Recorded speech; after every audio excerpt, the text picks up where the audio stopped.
Let's begin with what I'm going to call short passives with be. These are sentences like, President Kennedy was assassinated. Notice that the verb assassinate, in its ordinary active usage, has the assassin as the subject. And it has the unfortunate person who ends up dead as the direct object. That's what you find in an active clause like Oswald assassinated Kennedy. The hallmark of the passive is that the verb appears in the past participle form and things are reversed intuitively so that a noun phrase that would have been in the verb phrase now is the subject. And in the case of a be passive, there's an additional verb. The verb be in its past tense form was. Kennedy was assassinated. That is a simple short passive with be.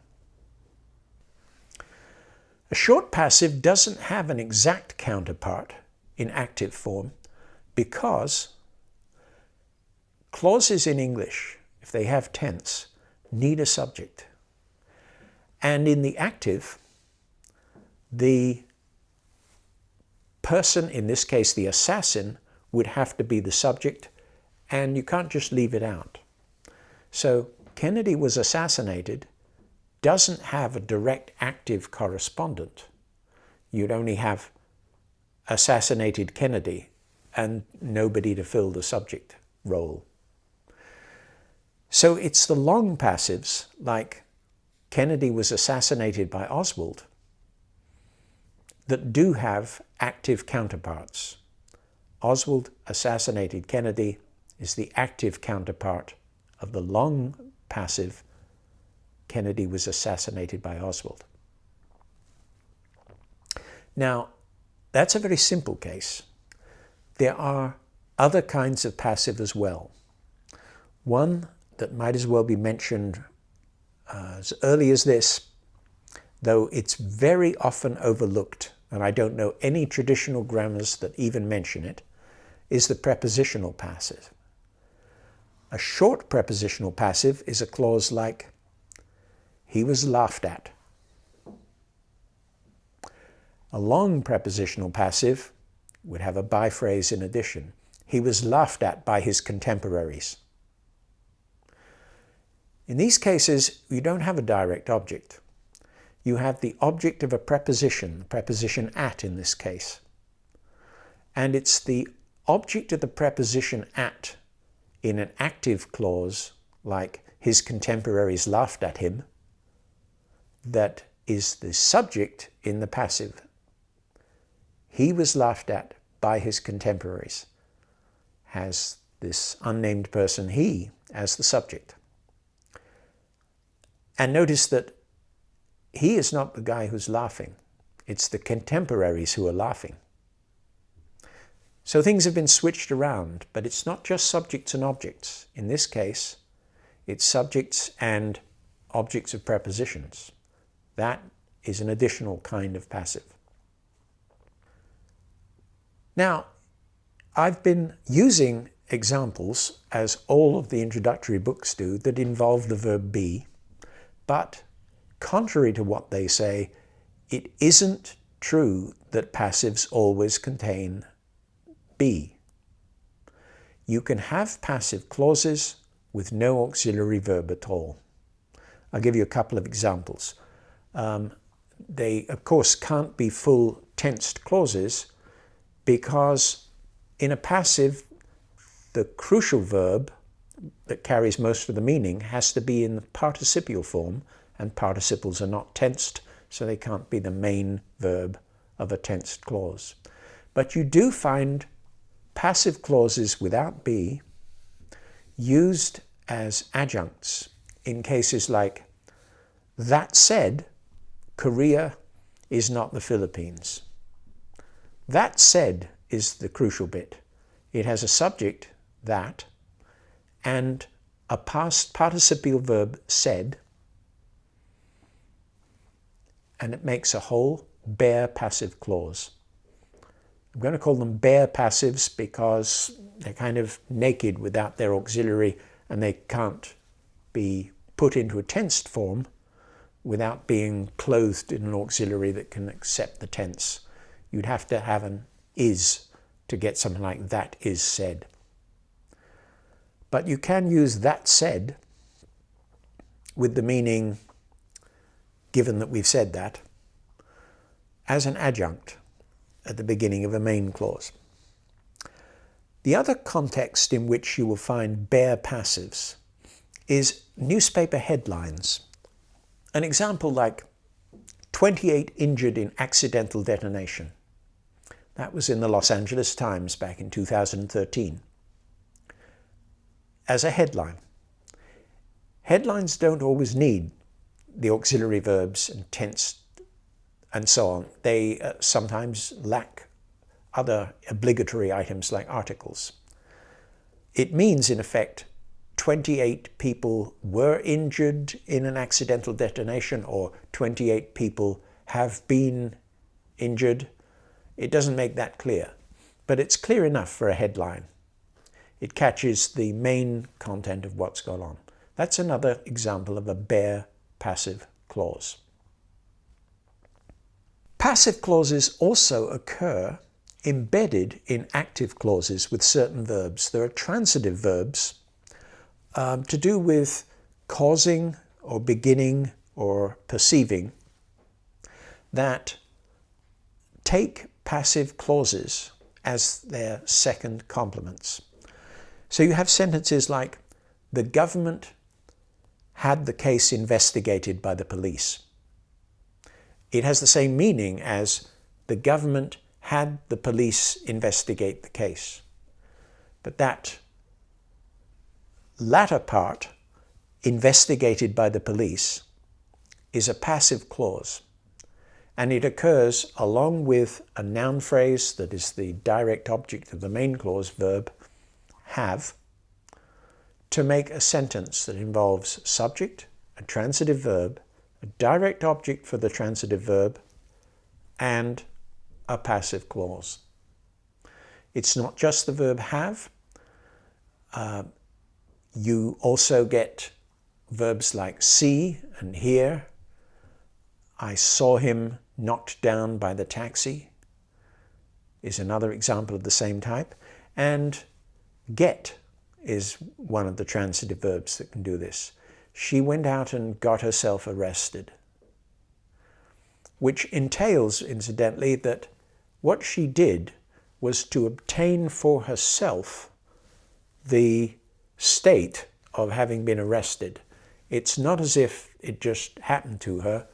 She deliberately took some action to get arrested. That's one of the special properties of the use of the verb get like that. The term adjectival passive is often applied to cases like the door was locked in one of its meanings. It has two meanings, because if I say the door was locked at exactly 6 o'clock by the security man, we're describing an action that the security man took. But you can say, when we got there, we found that the door was locked, meaning simply that it was in a locked state. And that's rather like saying we found that the door was impenetrable. It's very much like an adjective, but it looks like the past participle of a verb, so it's often called an adjectival passive. So there's one more type of passive that we have to take account of. Yet another kind of clause that is definitely within the class of passives is the kind with get. I said that you don't have to have a be in a passive. You can have the verb get in its intransitive use instead. He got arrested is a passive. And here I would say it weakly implies that it might have been his fault, or perhaps that it was just an unfortunate thing for him that this happened. But it doesn't really entail that. It's less formal than the passive with be. You might be less inclined to write it in serious prose. And because the suggestion is that the subject had something to do with bringing this about, there are some cases where you wouldn't really want to use it. So you might say he got knocked off his bike, meaning someone knocked him off his bike, and that's implicitly rather bad news for him. But you wouldn't say the ring got given to somebody else, because there's no way a ring brings it upon itself that it gets given. That just sounds a very weird way to talk. So get passives will be found mainly with subjects that denote human beings. Otherwise, with their past participial verbs following the get, they are very much like be passives. It's just that, again, the traditional books virtually never mention get passives.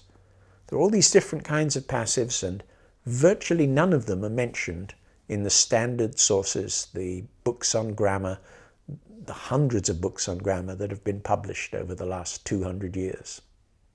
I'll mention one other kind of passive.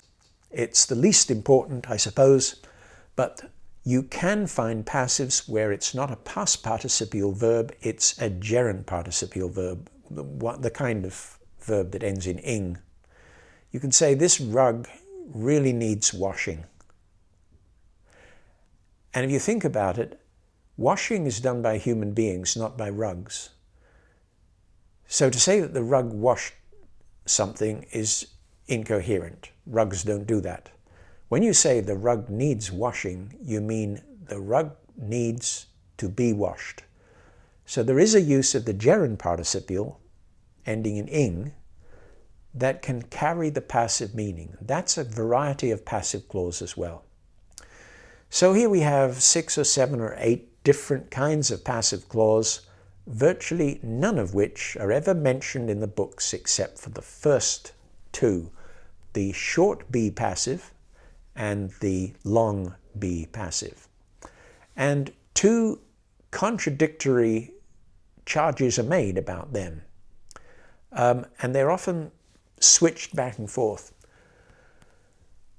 The short passives, which don't mention the identity of the extra person who would have been the subject in the active, the passives like Kennedy was assassinated, are accused of being evasive because they don't tell you who did it.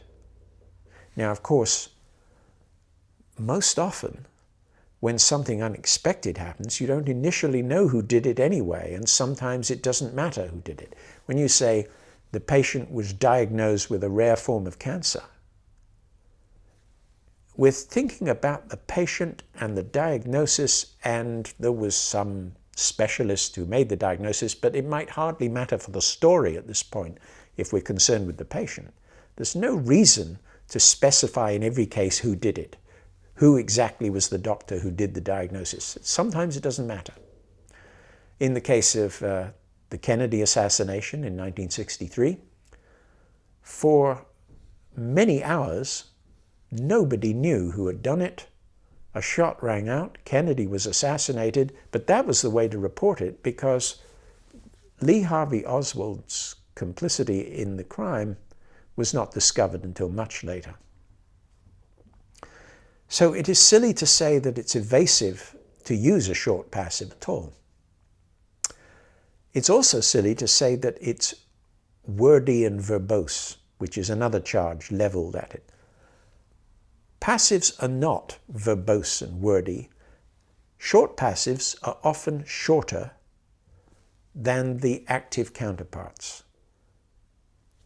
There are fewer words in President Kennedy has been assassinated than there are in a man called Lee Harvey Oswald has assassinated President Kennedy. So you can be shorter and more brief and concise and to the point with a passive than you would have been. If you want to specify the agent, you can add the by phrase. But in that case, you're focusing very clearly your attention on the by phrase because it comes as the last thing in the verb phrase, or relatively late in the verb phrase. It's excellent for focusing attention on who it was that did it.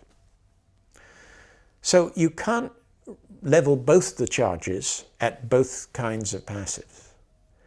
The charge of being evasive by not saying who did it can only be leveled at short passives, and the charge of being wordy could only be leveled, if at all, at the long passives, which have two extra words, be and by, that you could have got away with not using if you'd chosen an active instead.